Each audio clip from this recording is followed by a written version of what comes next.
Hello friends, welcome to the world of knowledge पता classes में हूं आपका दोस्त हरीश अमीन। फ्रेंड, जैसा कि एडुटेरिया द्वारा एनसीईआरटी फाउंडेशन टेस्ट सीरीज को कंडक्ट कराया जा रहा है, जिसमें हमने एक वीडियो सीरीज की शुरुआत की थी, जिसमें हम एनसीईआरटी फाउंडेशन टेस्ट सीरीज के सभी क्वेश्चंस को विद कंप्लीट सॉल्यूशन के साथ डील करने का प्रयास कर रहे हैं, जिसमें हमने टेस्ट 2 के फर्स्ट 50 क्वेश्चंस को डील किया हुआ था। अगर आपने वीडियो नहीं देखा है तो डिस्क्रिप्शन में लिंक प्रोवाइड कर दिया जाएगा, आप वहां से देख सकते हैं। आज का ये हमारा वीडियो है फ्रेंड्स, टेस्ट 2 के 50 क्वेश्चंस के आगे के क्वेश्चंस को डील करेंगे आज की इस वीडियो में हम। चूंकि वीडियो बड़ा हो जाता है इसलिए हमने 50 क्वेश्चंस को एक सेपरेट वीडियो में डील किया है और 50 क्वेश्चंस को अगले वीडियो में इस वीडियो में डील कर रहे हैं। तो फ्रेंड्स, बिना देरी करते हुए हम क्वेश्चंस की तरफ चलते हैं। फ्रेंड्स, अगर आपको इसका पीडीएफ और सॉल्यूशन चाहिए हो तो नीचे डिस्क्रिप्शन में टेलीग्राम के चैनल का लिंक दिया हुआ है, आप उससे जुड़ करके वहां से आप क्वेश्चंस पीडीएफ प्राप्त कर सकते हैं। तो आइए फ्रेंड्स, चलते हैं क्वेश्चंस की तरफ। तो जैसा कि हम क्वेश्चंस की तरफ आ गए हैं फ्रेंड्स, 50 क्वेश्चन हमने डील किया था। विवाह का कानून किस गवर्नर जनरल के शासनकाल में पारित किया गया था, एंड द करेक्ट ऑप्शन था लॉर्ड कैनिंग। तो आज की इस वीडियो में आगे के क्वेश्चंस को हम डील करेंगे। तो ये हमारा क्वेश्चन नंबर 51 यहाँ पे हमारे सामने है, इसको डील करने का प्रयास करते पढ़ते हैं।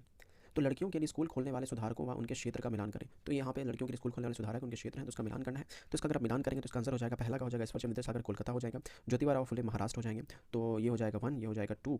और अगर आर्य समाज की बात करें तो आर्य समाज का हो जाएगा पंजाब और भोपाल की बेगम अलीगढ़। तो ये क्या हो जाएगा, इसका सटीक ऑप्शन देखें तो ऑप्शन नंबर डी हो जाएगा, बी 2, 3 का सी और 4 का डी। आगे बढ़ते हैं, नेक्स्ट क्वेश्चन देखते हैं हम। अगला क्वेश्चन है हमारे पास ये वाला, क्वेश्चन नंबर 52। निम्नलिखित कथनों पर विचार करें। ताराबाई शिंदे ने स्त्री पुरुष तुलना नाम की किताब प्रकाशित की। और दूसरा स्टेटमेंट है, पंडित रमाबाई ने हिंदू धर्म में उपस्थित लगभग सभी जातियों के हिंदू महिलाओं की दुर्दशा पर किताब लिखा। सत्य कथन का चयन करना है। तो बताइए फ्रेंड्स, क्या होगा सही जवाब। तो पहला स्टेटमेंट तो यहाँ पे बिल्कुल सही है फ्रेंड्स, जबकि दूसरा स्टेटमेंट क्या है, रॉन्ग है। क्यों? क्योंकि पंडिता रमाबाई ने हिंदू धर्म में उपस्थित लगभग सभी जातियों के लिए नहीं बल्कि उच्च जाति की महिलाओं के लिए काम किया था। उच्च जाति, यहाँ पे अगर उच्च जाति हो जाता तो ये स्टेटमेंट क्या हो जाता, सही हो जाता। इसलिए इसका स्टेटमेंट क्या होगा, केवल एक सही है, दूसरा सही नहीं है, क्योंकि पंडित रमाबाई ने ऊंची जाति की हिंदू महिलाओं की दुर्दशा पर किताब लिखी थी। आगे बात करते हैं, क्वेश्चन नंबर 53 देखते हैं। बाल विवाह निषेध अधिनियम किस वर्ष पारित किया गया था, क्वेश्चन नंबर 51। तो आपको पता है फिर इसका हुआ था 1929 में हुआ था। 1929 में पारित हुआ था। और आपको पता है कि इस वक्त कानून क्या बना था, 18 साल का लड़का से कम शादी नहीं हो सकता। और लड़की का उम्र कितना था, 16 साल था। जबकि अभी वर्तमान समय में भारत में इसका उम्र कितना, लड़की के लिए 18 है और लड़के के लिए 21 साल है। आगे बात करते हैं, नेक्स्ट क्वेश्चन देखते हैं। Question number 54। जाति उन्मूलन के लिए काम करने के लिए परमहंस मंडली का गठन किस वर्ष हुआ था, question number 15 fourth and the correct option is option number B, that is 1840 में। कहाँ हुआ था फ्रेंड्स, तो मुंबई में हुआ था। मुंबई में, इसको मैं थोड़ा छोटा कर लेता हूँ, मुंबई में हुआ था। तो इस तरह से हम देख लिया। नेक्स्ट क्वेश्चन देखते हैं। तो अगला सवाल देखते हैं फ्रेंड्स, हमारा अगला सवाल है क्वेश्चन नंबर 55। जाति सुधार आंदोलन के संबंध में निम्नलिखित कथनों पर विचार करें। पहला स्टेटमेंट हमारा सतनामी आंदोलन की शुरुआत घासीदास ने पश्चिम भारत में की। और दूसरा स्टेटमेंट है पूर्वी बंगाल में हीरादास ठाकुर के मथुआ पंथ ने चंडाल काश्तकारों के बीच काम किया। सत्य कथन को चुनना है, बताइए क्या होगा जवाब। अगर आप इसके सही जवाब की बात करें तो पहला जो स्टेटमेंट, अगर यहाँ पे ये पश्चिम भारत ना होता, मध्य भारत हो जाता, तो ये बिल्कुल स्टेटमेंट क्या हो जाता, सही हो जाता। क्योंकि सतनामी आंदोलन की शुरुआत घासीदास ने कहाँ से किया था, मध्य भारत में किया था। और इन्होंने जो चमड़े के व्यापार करने वाले लोग थे, चमड़े का काम करने वाले जो लोग थे, उन लोगों को संगठित किया था और सामाजिक स्थिति में सुधार के लिए आंदोलन छेड़ा था। तो यहाँ पे मध्य भारत हो जाएगा, पश्चिम भारत नहीं होता। अगर पहला स्टेटमेंट सही हो जाता। जबकि दूसरा स्टेटमेंट जो है क्या है, वो बिल्कुल तरह से सही है, क्योंकि पूर्वी बंगाल में ही हीरादास ठाकुर के मथुआ पंथ ने चंडाल काश्तकारों के बीच काम किया था। और ये क्या काम किया था फ्रेंड्स, तो इन्होंने क्या किया था, जाति व्यवस्था, जो जाति व्यवस्था की उसको सही ठहराने वाले जितने धर्म ग्रंथ थे, जाति व्यवस्था को सही ठहराने वाले जितने धर्म ग्रंथ थे, उन सबके ऊपर इन्होंने क्या किया था, सवाल उठाया था। तो ये जो दूसरा स्टेटमेंट है वो स्टेटमेंट सही है, जबकि पहला स्टेटमेंट गलत हो जाएगा। तो इसका सही जवाब हो जाएगा option number B, that is केवल 2। आगे बात करते हैं क्वेश्चन नंबर 56। ओरु जाति, ओरु मतम, ओरु देव मनुष्यानु, मानवता की एक जाति, एक धर्म, एक ईश्वर, यह किसका कथन है, ये बताना है क्वेश्चन नंबर 56। तो ये किसका कथन है, श्री नारायण गुरु का कथन है, जो कि ऑप्शन नंबर ए में अवेलेबल है, श्री नारायण गुरु। और ये कहाँ से बिलोंग करते हैं, तो ये केरल राज्य से, वर्तमान केरल राज्य से बिलोंग करते थे। आगे बात करते हैं, नेक्स्ट क्वेश्चन देखते हैं। 56 हो गया, 57 नंबर क्वेश्चन देखेंगे। 57 गुलामगिरी पुस्तक की रचना ज्योतिबा राव फुले ने किस वर्ष की थी, question number 57 and the correct option is option number B, that is 1873। 1873 में की थी ज्योतिबा राव फुले ने। और आपको पता है फ्रेंड, ज्योतिबा राव फुले ने ही सत्यशोधक समाज, सत्यशोधक समाज नामक संगठन की भी स्थापना की थी। और इन्होंने बहुत ही बेहतरीन मुहिम चलाया था। और इनकी बहुत ही फेमस किताब है जिसमें गुलामगिरी और महिलाओं की शिक्षा पर इन्होंने बहुत ज़्यादा बल दिया था। आगे बात करते हैं, नेक्स्ट क्वेश्चन 54। प्रार्थना समाज की स्थापना कब की गई, तो 1867 में प्रार्थना समाज की स्थापना की गई, जो कि ऑप्शन नंबर सी में अवेलेबल है। ये हमारा सही हो गया। कहाँ किया गया, तो मुंबई में किया गया, मुंबई। आगे बात करते हैं फ्रेंड्स 59। आर्म्स एक्ट, भारत में आर्म्स एक्ट किस वक्त पारित किया गया। तो आप इसको लॉजिक लगा सकते हैं, अंग्रेज बहुत ज़्यादा घबराए हुए थे 1857 के विद्रोह को लेकर के, इसलिए उन्होंने क्या किया था, आर्म्स एक्ट पारित किया था कि जितने भी भारतीय हैं वो कोई भी हथियार अपने पास नहीं रख सकते हैं। तो ये कब किया था, 1878 में किया था, 1878 में किया था, क्योंकि वो नहीं चाहते थे कि दोबारा से 1857 जैसी कोई घटना घटित हो। आगे बात करते हैं, next question, question number 16, that is Albert bill लागू करने के संबंध में निम्नलिखित कथनों पर विचार करें। तो स्टेटमेंट 1 है हमारा, 1883 में सरकार ने एल्बर्ट बिल लागू करने का प्रयास किया। और दूसरा स्टेटमेंट है, इस बिल के जरिए भारतीय अखबारों पर प्रतिबंध लगाने का प्रयास किया गया। सत्य कथन को चुनना है, बताइए फ्रेंड्स क्या होगा क्वेश्चन नंबर 60 का answer. And the correct option is option number 1। पहला स्टेटमेंट जो है वो बिल्कुल क्या है, सही है, जबकि दूसरा स्टेटमेंट जिसमें अखबारों के ऊपर प्रतिबंध नहीं लगाया गया था। तो पहला स्टेटमेंट सही है। तो बात करते हैं एल्बर्ट बिल। एल्बर्ट बिल था क्या, तो एल्बर्ट बिल क्या था, भारतीय न्यायाधीश भी ब्रिटिश या यूरोपीय व्यक्तियों पर मुकदमा चला सकते थे, ताकि भारत में काम करने वाले अंग्रेज और भारतीय न्यायाधीशों के बीच क्या बनी रहे, समानता बनी रहे। मतलब क्या था, जो जितने भी भारतीय न्यायाधीश थे, इंडियन न्यायाधीश, वो अंग्रेजों पर भी मुकदमा सुन सकते थे, उसके ऊपर अपना जजमेंट दे सकते थे। यही एल्बर्ट बिल में था। तो इसका विरोध किसने किया, इसका विरोध अंग्रेजों ने किया। अंग्रेजों ने कहा कि अंग्रेजों का मुकदमा सिर्फ अंग्रेज सुनेंगे, भारतीय नहीं सुन सकते हैं। तो अंग्रेजों ने इसका विरोध किया और विरोध करने के बाद अंग्रेजों की बात मान ली गई और इस बिल को हटा दिया गया। फिर भारतीयों ने विरोध करना शुरू कर दिया, क्योंकि भारतीयों को यह बात समझ में आ गया था कि अंग्रेज जो है अपने आप को बहुत ज़्यादा सर्वोच्च समझते हैं और भारतीयों के साथ समानता का भाव नहीं रखते हैं। तो उम्मीद करते हैं कि आपको एल्बर्ट बिल वाला मामला समझ में आ गया होगा। नेक्स्ट क्वेश्चन देखते हैं, क्वेश्चन नंबर 61। तो अगला क्वेश्चन है हमारा फ्रेंड्स, कांग्रेस की स्थापना के संदर्भ में निम्नलिखित कथनों पर विचार करें। पहला कथन है हमारा, 1885 में देश भर के 72 प्रतिनिधियों ने मुंबई में सभा करके भारतीय राष्ट्रीय कांग्रेस की स्थापना का फैसला लिया। दूसरा स्टेटमेंट है, संगठन के प्रारंभिक नेता दादा भाई नौरोजी ब्रिटिश संसद के सदस्य रह चुके थे। और तीसरा स्टेटमेंट है, सेवानिवृत्त ब्रिटिश अफसर ए.ओ. ह्यूम की कांग्रेस की स्थापना में महत्वपूर्ण भूमिका थी। सत्य कथन को चुनना है, बताइए फ्रेंड्स क्या होगा। तो अगर आप देखें तो पहला स्टेटमेंट भी सही है, 1885 में ही भारतीय राष्ट्रीय कांग्रेस इंडियन नेशनल कांग्रेस की स्थापना मुंबई में हुई थी। और दूसरी बात, 72 प्रतिनिधियों ने इसमें भाग लिया था। और दादा भाई नौरोजी जो कि ब्रिटिश संसद के सदस्य थे, उनका भी बहुत बड़ा योगदान रहा इंडियन नेशनल कांग्रेस में। और इंडियन नेशनल कांग्रेस के संस्थापक कौन थे? ए.ओ. ह्यूम थे। तो ए.ओ. ह्यूम कांग्रेस की महत्वपूर्ण भूमिका थी। तो ये तीनों ही स्टेटमेंट यहाँ पर क्या हो जाएगा? सही हो जाएगा। आखिर कांग्रेस की स्थापना की आवश्यकता क्यों पड़ी 1885 में? तो भारत में अंग्रेजों से लड़ने के लिए एक बड़े ऐसे संगठन की आवश्यकता थी जो पूरे भारत का क्या कर सके? प्रतिनिधित्व कर सके। और जब एल्बर्ट बिल आया, जैसा कि आप ऊपर वाले क्वेश्चन में देखा 1883 में, तो एल्बर्ट बिल से भारत के लोगों को साफ पता चल गया कि अंग्रेजों की मंशा क्या है। तो अब और ज़्यादा जरूरत पड़ी एक ऐसे संगठन की जो भारत में भारतीयों का प्रतिनिधित्व कर सके, बात कर सके। इसलिए इंडियन नेशनल कांग्रेस की स्थापना हुई 1885 में।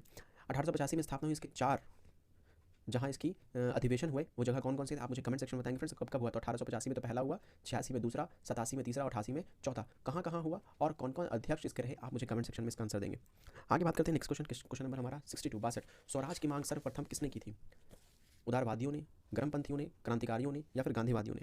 तो आपको पता है फ्रेंड्स कि स्वराज की मांग सर्वप्रथम किसने की थी? अगर इसमें ऑप्शन के हिसाब से जाएंगे तो गर्मपंथियों में। तो आपको पता है कि गर्म दल और नरम दल के नेता थे। तो गर्मपंथियों में 3 बहुत नाम फेमस आता है, लाल बाल और पाल का नाम आता है। लाल से लाला लाजपत राय, विपिन चंद्र पाल, बाल गंगाधर तिलक और लाला लाजपत राय। ये लाला लाजपत राय जो थे वो कहाँ से बिलोंग करते थे? तो ये पंजाब से बिलोंग करते थे। ये गर्म दल के बेहतरीन नेताओं में से एक थे। बाल गंगाधर तिलक कहाँ से? तो मुंबई से। और विपिन चंद्र पाल कहाँ से? तो ये बंगाल से, यानी कि कलकत्ता से, बंगाल से। तो ये तीनों जो थे गर्मपंथी विचारधारा के लोग थे और इनका योगदान बहुत महत्वपूर्ण रहा भारत के राष्ट्रीय आंदोलन में। और स्वराज की मांग जो सर्वप्रथम किन्होंने किए थे? गर्मपंथियों ने ही किया था। आगे बात करते हैं नेक्स्ट क्वेश्चन नंबर 63। अंग्रेजों ने बंगाल विभाजन के पीछे क्या तर्क दिया था? तो आपको पता है फ्रेंड्स, बंगाल विभाजन कब हुआ? 1905 में बंगाल विभाजन हुआ। किसने किया था? तो लॉर्ड कर्जन केस में हुआ था। लॉर्ड कर्जन ने करवाया बंगाल विभाजन को। तो आपको पता, यहाँ पूछ रहा बंगाल विभाजन के पीछे क्या तर्क दिया था? तो ऑप्शन नंबर 20 का सही हो जाएगा, बंगाल में फैल रहे राष्ट्रवाद को रोकने के लिए। नहीं, सॉरी, ये नहीं। उन्होंने क्या तर्क दिया था? प्रशासनिक सुविधा के लिए। उन्होंने कहा था कि इतना बड़ा बंगाल का एरिया कि इसको चला पाना अच्छा नहीं, इसलिए हम इसका क्या कर रहे हैं? विभाजन कर रहे हैं, पूर्वी बंगाल और पश्चिमी बंगाल में 2 पार्ट में इसको डिवाइड कर रहे हैं। जबकि उनका मुद्दा क्या था? डिवाइड एंड रूल का मेन इंटेंशन था। उनके पीछे का इंटेंशन ये था, डिवाइड करना और बांटना और शासन करना। जबकि उन्होंने तर्क क्या बताया? तर्क बताया कि प्रशासनिक सुविधा के लिए हम क्या करें? बंगाल का विभाजन करें। कब किया? तो 1905 में किया। और किसके शासनकाल में? तो वायसराय कर्जन के शासनकाल में हुआ। लेकिन इसके पीछे मेन इंटेंशन क्या था? तो वो मैंने आपको बता दिया, बंगाल में फैल रहे राष्ट्रवाद को रोकने के लिए अंग्रेजों का एक प्रयास था। और फूट डालो राज करो की नीति था। डिवाइड एंड रूल पॉलिसी के अंतर्गत ये काम किया गया था। नेक्स्ट क्वेश्चन है हमारा क्वेश्चन नंबर 64। 1917 में घटित रूसी क्रांति के प्रमुख रूप से कौन से विचार निकलकर संपूर्ण विश्व में फैले? तो कौन से विचार फैले फ्रेंड्स? क्वेश्चन नंबर 64 का आंसर हो जाएगा सी, समाजवाद का विचार। आपको पता है कि समाजवाद का पक्षधर रहा है हमेशा से यूएसएसआर कहें या फिर आप रशिया कहें, यूएसएसआर समाजवाद का पक्षधर रहा है। तो यहाँ से समाजवाद का विचार निकला है। रूसी क्रांति कब हुई थी? तो 1917 में हुई थी। हमारे लिए इंपॉर्टेंट है। आगे बात करते हैं, क्योंकि वर्ल्ड हिस्ट्री से भी आजकल क्वेश्चन देखने को मिल रहा है, इसलिए हमारे लिए इंपॉर्टेंट हो जाता है। तो 1919 के पश्चात राष्ट्रीय आंदोलन के जन भागीदारी बढ़ाने के निम्नलिखित कारण थे। क्या क्या थे? तो पहला स्टेटमेंट है, प्रथम विश्व युद्ध के पश्चात महंगाई में तेजी से बढ़ोतरी का परिणाम स्वरूप जनता त्रस्त थी, तो उसने युद्ध छेड़ दिया। दूसरा था 1917 की रूसी क्रांति, तब उसने 1929 में जन भागीदारी में बड़े पैमाने पर भागीदार रही और गांधी जी के सत्याग्रह और अहिंसा के विचार। क्या होगा इसका सही जवाब? इसका स्टेटमेंट हो जाएगा फ्रेंड्स, तीनों ही सही है, क्योंकि सत्य कथन यहाँ पे चुनना था। तो 1, 2 और 3 मतलब option number D is the correct answer हो जाएगा। क्योंकि प्रथम विश्व युद्ध के बाद अंग्रेजों ने बहुत ज़्यादा डिफेंस के ऊपर खर्च किया, आर्मी के ऊपर, सैनिक के ऊपर खर्च किया। तो कहाँ से खर्च करेंगे? तो खर्च करने के लिए उनको पैसा चाहिए और पैसे के लिए उन्होंने क्या किया? कर को बढ़ा दिया। जैसे टैक्स बढ़ाएंगे तो महंगाई बढ़ेगी, महंगाई की बढ़ोतरी के परिणाम लोगों ने क्या किया? युद्ध छेड़ दिया, युद्ध में शामिल हो गए। और आपको पता है 1917 से समाजवाद जैसा विचार आगे निकल करके सामने आया, जिससे लोग इसको जागरूक हुए और लोगों ने इसके प्रति समर्थन दिखाया और अवधारणा तेजी से फैली और किसान, मजदूरों और संघर्षों का समाचार भारतीय राष्ट्रवादियों के लिए नई प्रेरणा बन गई। और तीसरा इंपॉर्टेंट क्या था? चूंकि ये जो आंदोलन था 1919 का, वो बिल्कुल अहिंसक था और सत्याग्रह के आधार पर गांधी जी की विचारों के आधार पर चल रहे थे, इसलिए इसमें महिलाओं और बच्चों ने बड़े पैमाने पर भाग लिया, क्योंकि ये अहिंसक आंदोलन थे। तो इस तरह से 1919 के पश्चात जो है राष्ट्रीय आंदोलन में जन भागीदारी बढ़ा। नेक्स्ट क्वेश्चन देखेंगे अब, क्वेश्चन नंबर 66। रॉलेट एक्ट के संबंध में निम्नलिखित कथनों पर विचार करें। तो पहला कथन है हमारा, यह कानून अभिव्यक्ति की स्वतंत्रता जैसे मूलभूत अधिकारों पर अंकुश लगाने और पुलिस को ज़्यादा अधिकार देने के लिए लागू किया गया था। और दूसरा स्टेटमेंट है, रॉलेट एक्ट के विरोध में शुरू किया गया रॉलेट सत्याग्रह ब्रिटिश सरकार के खिलाफ पहला अखिल भारतीय सत्याग्रह था। तो रॉलेट एक्ट की शुरुआत कब हुई फ्रेंड्स? 1919 में रॉलेट एक्ट बनाया गया। ये एक्ट ऐसा था जिसमें बिना वकील, बिना अपील, बिना दलील के किसी को भी गिरफ्तार किया जा सकता था। तो इस तरह से इसके क्या करता है ये कानून? अभिव्यक्ति की स्वतंत्रता जैसे मूलभूत अधिकारों पर अंकुश लगाता है। तो पहला स्टेटमेंट भी सही है और दूसरा स्टेटमेंट भी सही है, क्योंकि रॉलेट एक्ट के बाद से ही असहयोग आंदोलन की शुरुआत हुई 1920 में, जो कि एक प्रथम व्यापक जन आंदोलन था। तो दोनों ही स्टेटमेंट हमारा सही है, तो इसका ऑप्शन हो जाएगा option number C, that is 1 और 2, दोनों कथन सत्य है हमारा। देखिए क्वेश्चन नंबर 67। असहयोग आंदोलन के संबंध में निम्नलिखित कथनों पर विचार करें। पहला स्टेटमेंट, यह खिलाफत के आंदोलन के बाद प्रारंभ हुआ, फिर दोनों को एक साथ जोड़ दिया गया। दूसरा स्टेटमेंट, असहयोग आंदोलन की मुख्य मांग स्वराज थी। तीसरा स्टेटमेंट, इसमें बड़ी मात्रा में सरकारी संस्थाओं का बहिष्कार किया गया, उपाधियां लौटाई गई, विदेशी कपड़ों की होली जलाई गई। क्वेश्चन नंबर 67, बताइए फ्रेंड्स इसका सही जवाब क्या होगा। और जैसा कि इसका सही जवाब है, पहला स्टेटमेंट भी सही है, दूसरा स्टेटमेंट भी सही है और तीसरा स्टेटमेंट भी सही है, इसलिए option number D is the correct answer इसमें हो जाएगा यहाँ पर। और हमको नहीं लगता कि यहाँ पे कुछ एक्सप्लेन करने वाली बात है। आगे बात करते हैं, नेक्स्ट क्वेश्चन देखते हैं, क्वेश्चन नंबर 68। पंजाब में सिखों के अकाली दल का मुख्य उद्देश्य क्या था। तो इसका देखेंगे तो आप अंग्रेज़ों की सहायता से गुरुद्वारा में जमे बैठे भ्रष्ट महंतों को हटाना ही पंजाब में अकाली आंदोलन का मुख्य उद्देश्य था। क्योंकि जो गुरुद्वारों में जो भ्रष्ट महंत लोग बैठे हुए थे वो बहुत ज़्यादा भ्रष्टाचार करते थे, और पंजाब में सिखों ने क्या चलाया, अकाली आंदोलन चलाया। क्योंकि ये जो भ्रष्ट महंत थे वो अंग्रेज़ों की सहायता से बैठ चुके थे, इसलिए उनको हटाना था वहाँ से, इसलिए पंजाब में सिखों ने अकाली आंदोलन चलाया था। आगे बात करते हैं, नेक्स्ट क्वेश्चन हमारा क्वेश्चन नंबर 69। 1929 में पारित पूर्ण स्वराज प्रस्ताव से संबंधित निम्नलिखित कथनों पर विचार करें। पहला, सुभाष चंद्र बोस की अध्यक्षता में यह प्रस्ताव पारित किया जी नहीं। कौन थे वो, जवाहरलाल नेहरू की अध्यक्षता में लाहौर अधिवेशन 1929 में पारित किया गया था। तो पहला स्टेटमेंट तो हमारा गलत हो गया। दूसरा स्टेटमेंट देखते हैं, इस प्रस्ताव के आधार पर 26 नवंबर 1930 को पूरे देश में स्वतंत्रता दिवस मनाया गया। जी नहीं, बिल्कुल गलत। 26 जनवरी 1930 को पूरे देश में क्या मनाया गया था, स्वतंत्रता दिवस मनाया गया। इसलिए दोनों स्टेटमेंट क्या हो जाएगा, यहाँ पे गलत हो जाएगा। सिर्फ डेट का अंतर, यहाँ नवंबर की जगह जनवरी और यहाँ पे सुभाष चंद्र बोस की जगह जवाहरलाल नेहरू होना चाहिए होता, तो दोनों स्टेटमेंट सही हो जाता। आगे बात करते हैं, नेक्स्ट क्वेश्चन नंबर 70 हमारा, भगत सिंह के संबंध में निम्नलिखित कथनों पर विचार कीजिए। पहला स्टेटमेंट है, भगत सिंह ने 1924 को दिल्ली स्थित फिरोजशाह कोटला में हिंदुस्तान सोशलिस्ट रिपब्लिक एसोसिएशन, जिसको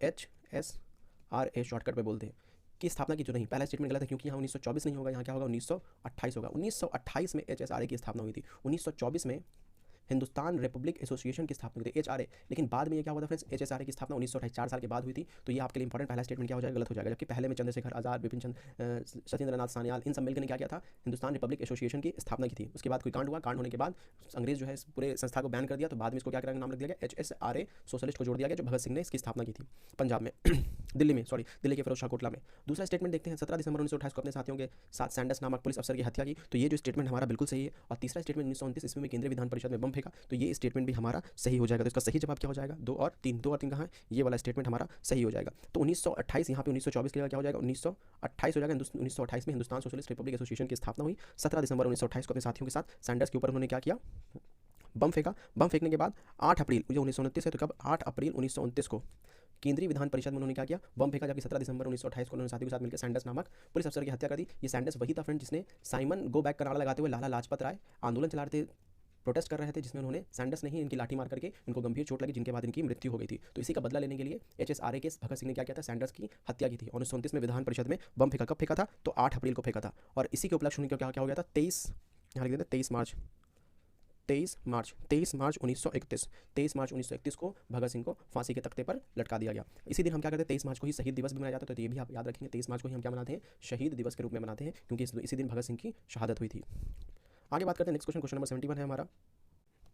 तो 71 क्वेश्चन कहता है, राष्ट्रीय आंदोलन के संबंधित निम्नलिखित कथनों पर विचार करें। पहला स्टेटमेंट है, 1935 का गवर्नमेंट ऑफ इंडिया एक्ट में प्रांतीय स्वता का प्रावधान किया गया था, तो बिल्कुल सही स्टेटमेंट है। दूसरा स्टेटमेंट देखते हैं, 1937 में प्रांतीय विधायिका के चुनाव में कांग्रेस ने 11 में से 7 प्रांतों में कांग्रेस की सरकार में, तो ये भी स्टेटमेंट क्या हो जाएगा, बिल्कुल सही। सत्य कथन चुनना है तो दोनों ही सही है, इसलिए option number C is the correct answer हो जाएगा। क्वेश्चन नंबर 72 देखते हैं, किस वर्ष मुस्लिम लीग ने स्वतंत्र राज्य की मांग करते हुए एक प्रस्ताव पारित किया था। तो इसका सही जवाब 1940, ऑप्शन नंबर डी में अवेलेबल है हमारे पास, 1940 में किया गया था। नेक्स्ट क्वेश्चन देखते हैं, क्वेश्चन नंबर 73, सुभाष चंद्र बोस के संबंध में निम्नलिखित कथनों पर विचार करें। वे समाजवादी विचारधारा वाले नेता थे, बिल्कुल सही। उन्होंने आजाद हिंद फौज का नेतृत्व किया था, ये दूसरा स्टेटमेंट भी बिल्कुल हमारे पास सही है। तो इस तरह से इसका सवाल का जवाब क्या हो जाएगा, 1 और 2 दोनों ही स्टेटमेंट यहाँ पे सही है। नेक्स्ट क्वेश्चन देखते हैं, क्वेश्चन नंबर 74 है हमारा, भारतीय इतिहास में दर्ज बर्बर प्रत्यक्ष कार्यवाही दिवस मुस्लिम लीग द्वारा कब प्रारंभ किया गया था। तो इसका सही जवाब हो जाएगा क्वेश्चन नंबर 74 का फ्रेंड्स, 16 अगस्त 1946 को किया गया था। 16 अगस्त 1946 के बाद पूरे बंगाल में दंगे भड़क गए और बड़े पैमाने पर जान माल की हानि हुई और लोगों ने एक दूसरे को मार दिया। तो इसलिए क्या हो जाएगा, 16 अगस्त 1946 को ही प्रत्यक्ष कार्यवाही दिवस मुस्लिम लीग द्वारा प्रारंभ किया गया था।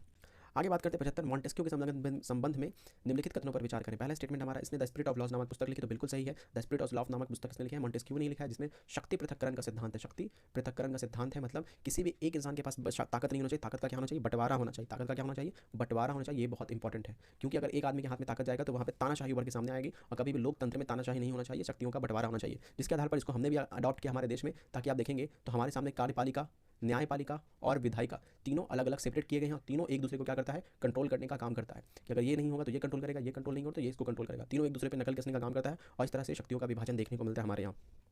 तो यहाँ पे क्या हो जाएगा फ्रेंड्स, पहला स्टेटमेंट तो बिल्कुल सही है और दूसरा स्टेटमेंट क्या है, इस पुस्तक में सत्ता की शक्ति विभाजन की बात करें तो दोनों ही स्टेटमेंट हमारे यहाँ पे सही होगा, option number C the correct answer. Next question है क्वेश्चन नंबर 76, फ्रांस की नेशनल असेंबली के संबंध में निम्नलिखित कथनों पर विचार करें। Question number 76 and the correct option is option number C, that is दोनों ही पहले स्टेटमेंट पढ़ लेते हैं। 1791 में संविधान ने कानून बनाने का अधिकार नेशनल असेंबली को सौंप दिया, ये स्टेटमेंट हमारा जो है क्वेश्चन नंबर 76 का पहला स्टेटमेंट जो है ये बिल्कुल सही है। दूसरा स्टेटमेंट देखते हैं हमारा, नेशनल असेंबली प्रत्यक्ष रूप से अप्रत्यक्ष रूप से चुनी जाती थी, तो ये भी बिल्कुल सही है। और तीसरा स्टेटमेंट है 25 वर्ष से अधिक उम्र वाले सभी नागरिक को वोट देने का अधिकार, तो ये स्टेटमेंट गलत है, क्योंकि जो वहाँ वोट देने का अधिकार था वहाँ पे दो तरह के नागरिक होते थे, एक नागरिक होते थे सक्रिय नागरिक और एक होते थे निष्क्रिय नागरिक। सक्रिय नागरिक किसको कहते थे, जो कम से कम 3 दिन का बराबर कर चुकाते थे, जो अपनी मजदूरी में कम से कम 3 दिन का कर देते थे, 3 दिनों का क्या करते थे, कर देते टैक्स देते थे। मतलब मान लीजिए एक महीने में अगर 30 दिन है तो 30 दिन में वो क्या करेंगे, 3 दिन का क्या करेंगे, टैक्स पेमेंट करेंगे। तो जो भी 3 दिन का कम से कम कर चुकाते थे उनको सक्रिय नागरिक माना जाता था, सक्रिय। और यही सक्रिय नागरिक जो 25 साल से ज़्यादा उम्र के थे वो वोट दे सकते थे, जबकि निष्क्रिय नागरिक में सारी औरतें और जो टैक्स नहीं चुकाते थे वो सब निष्क्रिय नागरिक में आते थे। तो तीसरा स्टेटमेंट गलत हो जाएगा और पहला स्टेटमेंट भी सही है और दूसरा भी सही है, तो क्या हो जाएगा, केवल एक और दो, option number C is the correct answer 76 का। आगे बात करते हैं 77, फ्रांस के राष्ट्रगान के संबंध में निम्नलिखित कथनों पर विचार करें। फ्रांस के राष्ट्रगान का नाम मार्सिले है, तो बिल्कुल सही। और दूसरा स्टेटमेंट है, यह गीत पहली बार स्वयं सेवियों ने पेरिस की ओर कूच करते हुए मतलब जाते हुए गाया था, तो दूसरा स्टेटमेंट भी क्या हो जाएगा, सही हो जाएगा। दोनों ही स्टेटमेंट यहाँ पे सही है। अगर आप बात करें फ्रांस के राष्ट्रीय गीत की तो उसको किसने लिखा है, रॉजेट दी लाइल ने लिखा है, रॉजेट दी लाइल ने लिखा है। आगे बात करते हैं नेक्स्ट क्वेश्चन देखते हैं, क्वेश्चन नंबर 78 हमारा, यूरोपीय समाजवाद के संदर्भ में निम्नलिखित कथनों पर विचार करें। समाजवादी निजी संपत्ति के विरोधी होते थे, तो बिल्कुल सही है। समाजवादी क्या थे, निजी संपत्ति, क्योंकि निजी संपत्ति को जो सपोर्ट करते थे वो क्या कहते हैं, पूंजीवाद कहते हैं, पूंजीवाद। और पूंजीवाद और समाजवादी दोनों एक दूसरे के अगेंस्ट है, इसलिए पहला स्टेटमेंट हमारा सही है। दूसरा स्टेटमेंट कॉपरेटिव यानी सामूहिक उद्यम समाजवाद का ही एक स्वरूप है, तो बिल्कुल सही। कॉपरेटिव मतलब होता है बहुत सारे लोग एक ग्रुप बनाकर काम करते हैं, उसमें अपने हिस्सेदारी को बंटवारा कर लेते हैं बराबर, तो उसको कहते हैं कॉपरेटिव। तीसरा स्टेटमेंट है हमारा, मार्क्स का मानना था कि औद्योगिक समाज पूंजीवादी समाज है, तो ये भी बिल्कुल सही है, क्योंकि इंडस्ट्रियल समाज जो था वो पूंजीवादी समाज था, कैपिटलिस्ट समाज था। तो यहाँ पे तीनों ही स्टेटमेंट यहाँ पे सही है, तो इसका सही जवाब हो जाएगा option number D, that is 1, 2 and 3, तीनों ही सही है। आगे बात करते हैं next question, question number 79, that is खूनी रविवार रूसी क्रांति से जुड़ा हुआ कब हुआ था, 1905 में होता खूनी रविवार। देखते हैं पहला स्टेटमेंट क्या है, यह घटना वर्ष 1917 में घटित, गलत। अभी मैंने आपको बताया कब घटित हुई, 1905 में घटित हुई थी, और इसी से रूसी क्रांति की शुरुआत हुई थी, जो रूसी क्रांति 1917 में हुआ। तो 1905 हमारे लिए क्या हो जाएगा, इसका सही जवाब। पहला स्टेटमेंट तो गलत हो गया। दूसरा स्टेटमेंट, मजदूर कार्य अवधि घटाकर 8 घंटे करने, वेतन वृद्धि और कार्य स्थिति में सुधार की मांग करे, तो ये बिल्कुल स्टेटमेंट सही है हमारा। दूसरा स्टेटमेंट 8 घंटे को काम करना, वेतन बढ़ाना और कार्य की स्थिति में सुधार की मांग करे, तो दूसरा स्टेटमेंट सही है। सत्य कथन चुनना था, तो option number 20 the correct answer हो जाएगा। ये हमारा नेक्स्ट क्वेश्चन है, क्वेश्चन नंबर 80, जर्मनी को आर्थिक संकट से निकालने के लिए अमेरिकी सरकार ने कौन सी योजना बनाई थी, तो डॉप्स योजना बनाई थी। कौन सी योजना बनाई थी, डॉप्स योजना बनाई थी। ये 9 क्लास के एनसीईआरटी में आपको मिल जाएगा। तो फ्रेंड्स इस तरह से हमने आज की इस वीडियो में 50 से लेकर के 80 तक क्वेश्चंस को डील किया, क्योंकि 80 से जो क्वेश्चन है 80 से 100 तक ये करंट अफेयर का सेक्शन का क्वेश्चन है। तो करंट अफेयर के सेक्शन का क्वेश्चन को हम नहीं करेंगे, क्योंकि हम एनसीईआरटी फाउंडेशन सीरीज करें तो इसमें हम इस 80 क्वेश्चन तक ही करेंगे। तो फ्रेंड्स अगर वीडियो पसंद आया हो तो वीडियो को लाइक कीजिए, अपने फ्रेंड्स के साथ शेयर कीजिए, हमारे चैनल को सब्सक्राइब कीजिए, और अगर आपको इसका पीडीएफ चाहिए तो नीचे में डिस्क्रिप्शन में टेलीग्राम का लिंक प्रोवाइड किया हुआ है, आप वहाँ से हमारे टेलीग्राम पर जुड़ करके आप इसका पीडीएफ प्रोवाइड ले सकते हैं। तो लेकिन नेक्स्ट वीडियो में तब तक के लिए स्वस्थ रहें, मस्त रहें, ख्याल रखें, पढ़ते रहें, टेक केयर, बाय बाय।